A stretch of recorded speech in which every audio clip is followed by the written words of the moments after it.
हमने छोटा पप्पू बोल दिया तो आप तो बड़े नाराज हो गए। बड़े चक्कर लगाए उन्होंने बीजेपी हेडक्वार्टर के। अब लगता है बहुत जल्दी भैया मेरी टीम में दिखेंगे। इसलिए मैं ऑफिशियल कार्यकर्ता ना रही हूं, लेकिन मुझ पर हर रेड से लेकर, मेरा घर तोड़ने से लेकर, मेरे चरित्र का जो है पूरी तरह से छिन्न भिन्न होकर पूरी तरह से जो है वो मुझ पर हर वार हुआ है।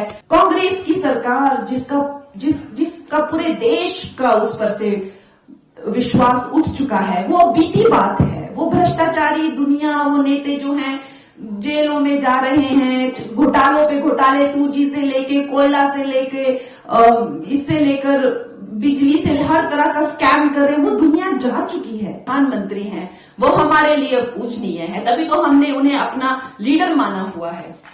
अगर कोई हमें उनसे, उनके चरणों से भी कोई हमारी तुलना कर दे, वो खुद को प्रधान सेवक कहते हैं, सारा विश्व उन्हें प्रधान सेवक कहता है।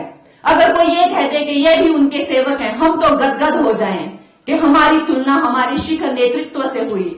अगर आपको भी हमने छोटा पप्पू बोल दिया तो आप तो बड़े नाराज हो गए। इसमें इतनी नाराज होने की क्या बात है? तो कहने की बात यह है कि उनको मेरी कोई बात पसंद ही नहीं आती है।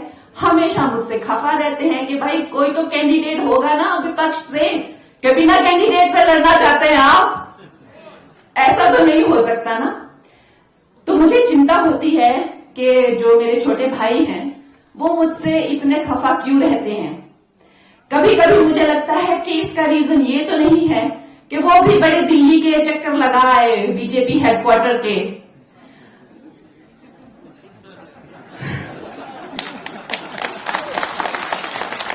बड़े चक्कर लगाए उन्होंने बीजेपी हेडक्वार्टर के। अब लगता है बहुत जल्दी भैया मेरी टीम में दिखेंगे।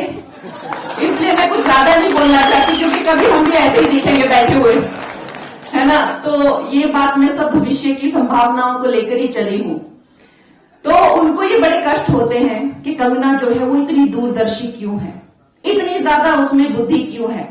2014 में जब बीजेपी की पार्टी आई थी तो हमारी जो फिल्म इंडस्ट्री है उसे तो जिहादियों का और जो पूरे लेफ्टिस्ट होते हैं, बुद्धिजीवी, इनका गढ़ माना जाता है। वहां पे हिंदूवादी सोच होना और हिंदू सरकार की या इस तरह की सनातनी सोच होना तो मतलब आत्महत्या करने के बराबर है। और उसको बता देना, उस टाइम पर मैंने कहा था, उस टाइम पर कुछ 2-3 लोगों ने जो नरेंद्र मोदी जी का समर्थन किया था, 2014 में मैंने नरेंद्र मोदी जी का समर्थन किया था। तब से लेकर आज तक मैं ऑफिशियल कार्यकर्ता ना रही हूं, लेकिन मुझ पर हर रेड से लेकर, मेरा घर तोड़ने से लेकर, मेरे चरित्र का जो है पूरी तरह से छिन्न भिन्न होकर पूरी तरह से जो है वो मुझ पर हर वार हुआ है। तो पीछे से, बिहाइंड द सीन, मैंने भी पार्टी के लिए पूरी तरह से एकाग्रता से अपने सर्वस्व समर्पित किया है पिछले 10 सालों से बिहाइंड द सीन। और हमें दोस्तों ऐसे लोगों की भी बहुत जरूरत होती है जो अलग अलग, जो डॉक्टर हैं, इंजीनियर हैं, एक्टर हैं, क्योंकि ये कार्यकर्ता होना जो है ये एक भाव है और ये भाव हमें हर एक में जागृत करना है। दोस्तों, आप लोग जिस तरह से एक हमारे लिए एक इंस्पिरेशन है, हमारे लिए एक प्रेरणा है। आप लोग गांव-गांव में जाएंगे, आप लोग लोगों से बात करेंगे और ये जो है ये इस चुनाव को हमारे लिए सफल बनाएंगे। जितना भी हम मोदी जी के काम के बारे में लोगों को बताएं उतना ही कम है। जैसे महेंद्र जी ने कहा, जितना बताएं उतना ही कम है। ऐसी कौन सी चीज है जो उन्होंने हमें दी नहीं है? प्रधानमंत्री आवास योजना से घर, हमारे चूल्हों में आग, आधुनिक चूल्हे उन्होंने हमें दिए हैं। हमें बीमारी की हो जाए तो हमें विश्व की सबसे बड़ी जीवन बीमा योजना, स्वस्थ बीमा योजना, आयुष्मान योजना तक 5 लाख तक का इलाज हमें दिया है। हमें जो है जनधन योजना के अंतर्गत अकाउंट्स खुला के 50 करोड़ से ज्यादा अकाउंट खुलवाए हैं और आज उन अकाउंट्स को यूज किया जा रहा है, चाहे वो किसान सम्मान निधि योजना हो, चाहे वो बच्चियों को छात्रवृत्ति देनी हो, चाहे जो भी। तो दोस्तों, हमें कोई कमी छोड़ी नहीं है, लेकिन कमी शायद कहीं हमारे ही प्रयास में रह गई थी कि जैसे कहा गया कि हमारा जो विकास का रथ था वो इस तरह से रुक गया। कांग्रेस की सरकार जिसका पूरे देश का उस पर से विश्वास उठ चुका है, वो बीती बात है। वो भ्रष्टाचारी दुनिया, वो नेता जो हैं जेलों में जा रहे हैं, घोटालों पे घोटाले, 2G से लेके कोयला से लेके इससे लेकर बिजली से हर तरह का स्कैम कर रहे हैं, वो दुनिया जा चुकी है। अब हम एक नए युग में है, ये राम युग है, ये नया युग है, ये सुशासन का युग है। यहाँ कैसे हिमाचल में हम लोगों में ही शायद कोई कमी रह गई थी कि हिमाचल में जो है हमारे जो मुख्यमंत्री एक्स सीएम जी हैं, इनका शासन ना हो पाए। और आज देखिए क्या दुर्दशा है हिमाचल की, किस किस तरह के यहाँ पे हथकंडे अपनाए जा रहे हैं, और जिनसे सरकार ही नहीं चलाई जा रही है, उनके शासन ही क्या चलेगा दोस्तों।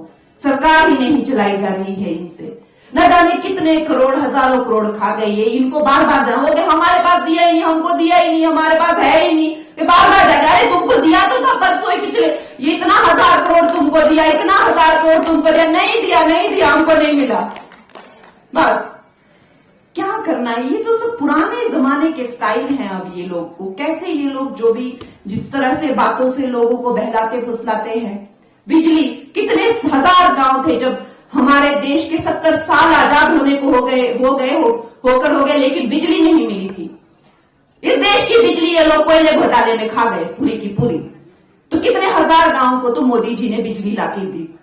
पानी नहीं था दोस्तों, हमारे यहाँ पे कितने लाखों नल, हिमाचल में कितने लाखों नल तो मोदी जी ने लगवा के दिए। तो ऐसा कौन सा क्षेत्र है जिसमें वो काम नहीं कर रहे।